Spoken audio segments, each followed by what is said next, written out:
ఈ మొక్క చూసారా? ఈ మొక్క పేరు తుమ్మి మొక్క అంటారంట. ఈ మొక్కకుండే పూలు తుమ్మి పూలు అంటారంట. తుంబే పూలు అంటారో తుమ్మి పూలు అంటారో కామెంట్ బాక్స్లో కామెంట్ చేయండి. ఈ మొక్క అయితే మా ఇంటి పక్కన ఉండే చిన్నమ్మ వాళ్ళ ఇంట్లో ఉంటే నేను వీడియో తీసుకున్నాను. ఇవి నేను అడిగాను ఎందుకు ఉపయోగిస్తారని ఆ చిన్నమ్మను.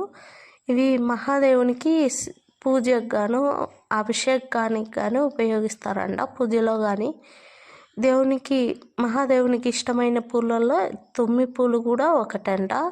ఇవి ఈ విత్తనాలు ఉన్నాయి కదా, ఇవి ఎక్కడ పడితే అక్కడ మొలిచి ఒక మొక్క తెచ్చి నాటుకుంటే చాలు విత్తనాలన్నీ పడి ఎక్కడ అంటే అక్కడ మొలుస్తాయి. ఈజీగానే బతికేస్తుంది ఈ మొక్క. ఒక్క మొక్క ఉంటే చాలు అంతకలా వ్యాపిస్తుంది ఈ మొక్క.